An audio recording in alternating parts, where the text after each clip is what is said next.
നമസ്കാരം.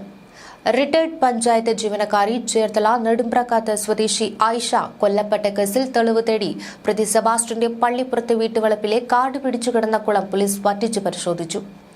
എന്നാൽ മണിക്കൂറുകൾ നീണ്ട തിരച്ചിലിൽ കാര്യമായ തെളിവുകളൊന്നും ലഭിച്ചില്ല. കഴിഞ്ഞ ദിവസം രാവിലെയോടെയാണ് കേസ് അന്വേഷിക്കുന്ന ചേർത്തല സ്റ്റേഷൻ ഓഫീസർ ലൈസാദ് മുഹമ്മദിന്റെ നേതൃത്വത്തിലുള്ള പോലീസ് സംഘം വീടിന് വടക്കുവശത്ത് കാട് പിടിച്ചു കിടന്ന കുളം വറ്റിച്ച് മണ്ണുമാന്തി യന്ത്രം ഉപയോഗിച്ച് ചെളികോരി പരിശോധിച്ചത്. കുളത്തിൽ സെബാസ്റ്റ്യൻ ആഫ്രിക്കൻ മൂഷി ഉൾപ്പെടെയുള്ള മത്സ്യങ്ങൾ വളർത്തിയിരുന്നതായിട്ടാണ് നേരത്തെ കണ്ടെത്തിയിരുന്നത്. കൊലപാതകത്തിനു ശേഷം മൃതദേഹാവശിഷ്ടങ്ങൾ കത്തിച്ചതിനൊപ്പം മത്സ്യങ്ങൾക്ക് ഭക്ഷണമായി കൊടുക്കുവാനുള്ള സാധ്യതയും അന്വേഷണ സംഘം പരിശോധിച്ചിരുന്നു. ഈ സംശയം നാട്ടുകാരും ഉയർത്തിയതാണ്. ആയിഷ കൊലപാതകത്തിന് പുറമെ ബിന്ദു പത്മനാഭൻ, ജൈനമ്മ കൊലപാതക കേസുകളിലും മൃതദേഹാവശിഷ്ടങ്ങളുടെ കാര്യത്തിൽ വ്യക്തത ലഭിച്ചിട്ടില്ല. ജൈനമ്മ, ബിന്ദു പത്മനാഭൻ കൊലക്കേസുകളിൽ ക്രൈംബ്രാഞ്ച് അന്വേഷണത്തിന്റെ ഭാഗമായി വീടിന് സമീപത്തെ മറ്റു കുളങ്ങൾ പരിശോധിച്ചെങ്കിലും വടക്കുവശത്തെ കുളത്തിൽ പരിശോധന നടത്തിയിരുന്നില്ല. ഇതാണ് ഇപ്പോൾ ചേർത്തല പോലീസ് പരിശോധിച്ചത്. ആയിഷ കേസിൽ കഴിഞ്ഞ മാസമാണ് സെബാസ്റ്റ്യൻ കൊലപാതക കുറ്റം ചുമത്തി അറസ്റ്റ് ചെയ്യപ്പെട്ടത്. 2012 മെയ് 12-നാണ് ആയിഷയെ കാണാതായത്. 3 മാസം മുൻപ് ഇതിലെ പുനർ അന്വേഷണത്തിലാണ് ആയിഷയും സെബാസ്റ്റ്യൻ കൊലപ്പെടുത്തിയതായി കണ്ടെത്തിയത്. ജൈനമ്മ, ബിന്ദു പത്മനാഭൻ, ആയിഷ കൊലപാതക കേസുകളിൽ സെബാസ്റ്റ്യൻ റിമാൻഡിൽ കഴിയുകയാണ്. സ്വത്തുക്കൾ തട്ടിയെടുക്കുകയായിരുന്നു കൊലപാതകങ്ങളുടെ ലക്ഷ്യമെന്നാണ് പോലീസ് പറയുന്നത്. ക്രൈംബ്രാഞ്ച് സംഘം നേരത്തെ ബിന്ദു പത്മനാഭൻ കൊലക്കേസിലും ജൈനമ്മ കൊലക്കേസിലും സെബാസ്റ്റ്യന്റെ വീടും സമീപത്തുണ്ടായിരുന്ന കുളങ്ങളെല്ലാം തന്നെ വറ്റിച്ചു പരിശോധിച്ചതാണ്. എന്നാൽ ഈ കുളം പരിശോധിച്ചിരുന്നില്ല. ആയിഷ കൊലപാതക കേസിൽ അന്വേഷണം നടത്തുന്ന ചേർത്തല സ്റ്റേഷൻ ഓഫീസർ ലൈസാദ് മുഹമ്മദിന്റെ നേതൃത്വത്തിലാണ് തുടർന്ന് പരിശോധന നടത്തിയത്. തിരുനെല്ലൂർ സ്വദേശി ജയദേവന്റെ മരണത്തിന് പിന്നിലും ചേർത്തല തിരോധാന കേസിലെ പ്രതിയായ സെബാസ്റ്റ്യൻ തന്നെയാണെന്നാണ് സംശയം ഉയർന്നത്. സെബാസ്റ്റ്യന്റെ അടുത്ത സുഹൃത്താണ് ഈ ജയദേവൻ. FCI ഉദ്യോഗസ്ഥനായ ജയദേവൻ 2008 ഏപ്രിൽ 7-നാണ് മരിച്ചത്. റെയിൽവേ ട്രാക്കിൽ ദുരൂഹ സാഹചര്യത്തിലാണ് ജയദേവന്റെ മൃതദേഹം കണ്ടെത്തിയത്. നിലവിൽ 4 സ്ത്രീകളുടെ തിരോധാനവും മരണവും സംബന്ധിച്ചുള്ള കേസുകളിൽ സെബാസ്റ്റ്യൻ പ്രതിസ്ഥാനത്ത് നിൽക്കുമ്പോഴാണ് ഇത്തരത്തിൽ ജയദേവനെ കൊന്നുവെന്ന സംശയം ഉയർന്നു വന്നത്.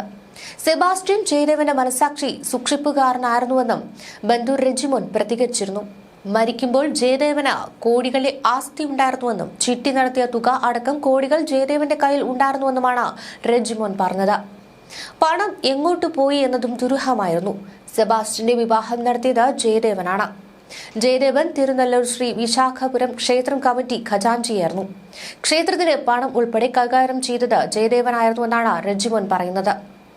സെബാസ്റ്റ്യന്റെ വീട്ടിൽ നിന്ന് കണ്ടെത്തിയ രക്തക്കറ അതിരമ്പുഴി സ്വദേശി ജൈനമ്മയുടേതാണെന്ന് ഫോറൻസിക് പരിശോധനയിൽ സ്ഥിരീകരിച്ചിരുന്നു. സെബാസ്റ്റ്യൻ പണയം വച്ചതും വിറ്റതുമായ സ്വർണ്ണാഭരണങ്ങളും ജൈനമ്മയുടേതെന്ന് തന്നെയെന്ന് ഉറപ്പിച്ചും കഴിഞ്ഞു. ജൈനമ്മയുടെ ഫോൺ സിഗ്നലുകൾ ഏറ്റവും ഒടുവിൽ ലഭിച്ചത് സെബാസ്റ്റ്യന്റെ വീടിന് സമീപത്തു നിന്നായിരുന്നു. ഇതും സെബാസ്റ്റ്യനിലേക്ക് വിരൽ ചൂണ്ടുന്ന നിർണായക തെളിവായി. ഈ ഫോൺ സെബാസ്റ്റ്യൻ ഉപയോഗിച്ചതിന്റെയും സിം റീചാർജ് ചെയ്തതിന്റെയും CCTV ദൃശ്യങ്ങളടക്കം പുറത്തുവന്നിരുന്നു. എന്നാൽ ഫോൺ കണ്ടെത്താൻ കഴിഞ്ഞിരുന്നില്ല. മുൻപ് പോലീസ് കസ്റ്റഡിയിലായപ്പോഴും സെബാസ്റ്റ്യന് പുറത്തുനിന്ന് വലിയ സാമ്പത്തിക സഹായം ലഭിച്ചതായിട്ടാണ് അന്വേഷണ സംഘത്തിന് വിലയിരുത്തൽ പുറത്തുവന്നത്.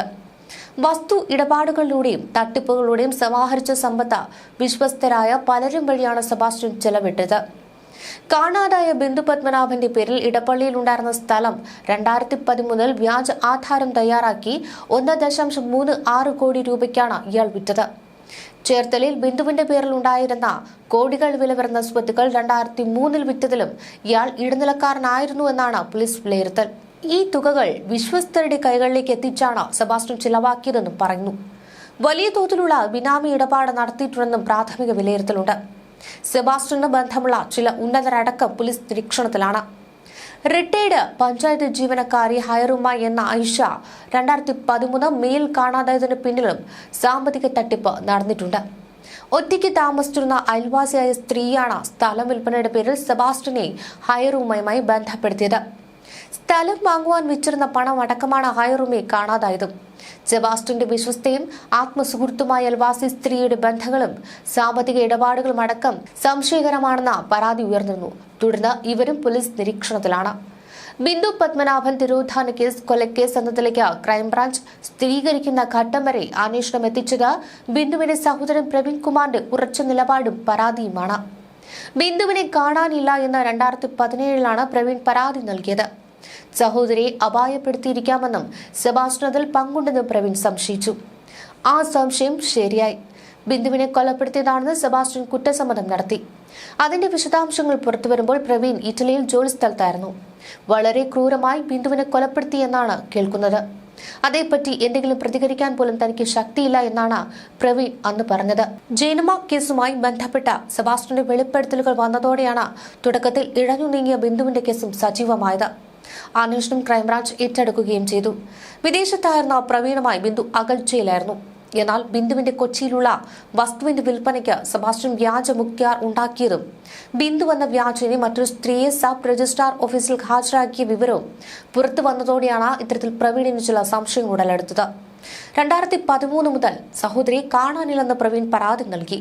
എന്നാൽ 2007 മെയ്യിൽ തന്നെ ബിന്ദു കൊല്ലപ്പെട്ടിരിക്കാമെന്നാണ് ക്രൈംബ്രാഞ്ചും അനുമാനിക്കുന്നത്.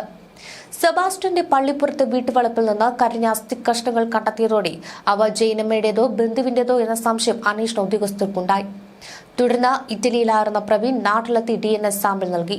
ഇതിന്റെ പരിശോധനാ ഫലം ലഭിച്ചിട്ടില്ല. ബിന്ദുവിനെ പറ്റി സെബാസ്റ്റ്യൻ പറയുന്നത് പലതും കള്ളമെന്നും പ്രവീൺ പോലീസിനോട് പറഞ്ഞു. ബിന്ദു ജീവിച്ചിരിക്കുന്നുണ്ടെന്ന് പ്രവീണിനെ തെറ്റിദ്ധരിപ്പിക്കുവാൻ ഇയാൾ പല ശ്രമങ്ങൾ നടത്തി. കടക്കരപ്പള്ളി സ്വദേശി ബിന്ദു പത്മനാഭനെ കൊലപ്പെടുത്താൻ പ്രതി സെബാസ്റ്റ്യന് പെട്ടെന്നുണ്ടായ പ്രകോപനം 1.5 ലക്ഷം രൂപയാണ്.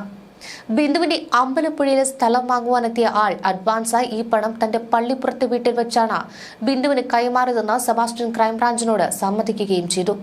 ബിന്ദുവിനെ കൊലപ്പെടുത്തിയ ശേഷം മൃതദേഹം പല കഷ്ണങ്ങളാക്കി കുഴിച്ചു മൂടിയെന്നാണ് സെബാസ്റ്റ്യൻ വെളിപ്പെടുത്തിയത്. കുഴിച്ചിട്ട ശരീരഭാഗങ്ങൾ 2-3 മാസത്തിനു ശേഷമാണ് പലതവണയായി കുഴിച്ചെടുത്തതും.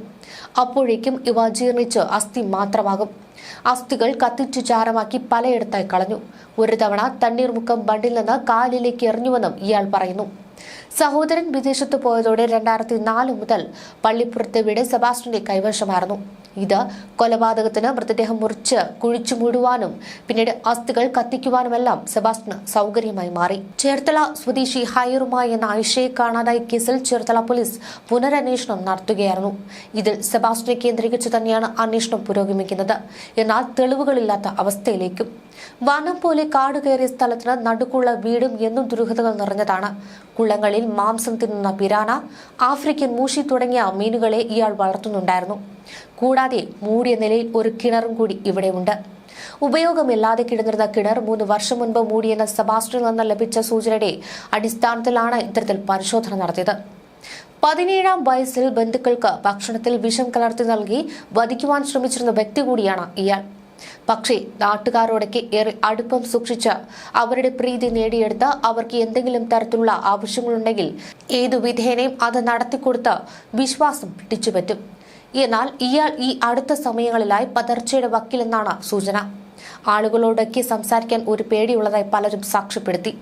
3 തവണ സെബാസ്റ്റ്യന്റെ പുരയിടത്തിൽ തൊഴിലുറപ്പിന്റെ ഭാഗമായി ഫലവൃക്ഷ തൈകൾ വെച്ചുപിടിപ്പിക്കുവാൻ പോയ തൊഴിലുറപ്പ് സ്ത്രീകൾ പല വെളിപ്പെടുത്തലുകൾ നടത്തിയിരുന്നു. 3 തവണയും സെബാസ്റ്റ്യൻ കൃത്യമായി തന്നെ ഓട്ടയിൽ വീട്ടിലേക്കെത്തി. ഞങ്ങൾ പുരയിടത്തിൽ കയറിയത് എങ്ങനെ സെബാസ്റ്റ്യൻ കൃത്യമായി അറിഞ്ഞു. അവിടെ നടക്കുന്നതെല്ലാം അറിയിക്കുവാനായി സെബാസ്റ്റ്യന് ഏതോ സഹായം ഉണ്ടെന്ന് തോന്നിയതായി അവർ സാക്ഷ്യപ്പെടുത്തി. പല തവണ അവിടെ എത്തിയ സെബാസ്റ്റ്യൻ ചായ കുടിക്കുവാനായി ക്ഷണിച്ചുവെങ്കിലും ഇവർ ഇത് നിരസിക്കുകയായിരുന്നു. ഫലവൃക്ഷ തൈകൾ നടുവാനായിട്ടാണ് ഈ തൊഴിലുറപ്പ് തൊഴിലാളികൾ ഇവിടേക്ക് എത്തിയത്. ഒടുവിൽ പോലീസ് കുഴിച്ച് പരിശോധന നടത്തിയ സ്ഥലത്തെ അഭിമുഖീകരിക്കുന്ന നിലയിൽ ഇയാൾ ജനൽ തുറന്നിട്ട് നോക്കിയതോടെ ഇവിടെ നിന്ന് ഈ സ്ത്രീകൾ മടങ്ങുകയായിരുന്നു.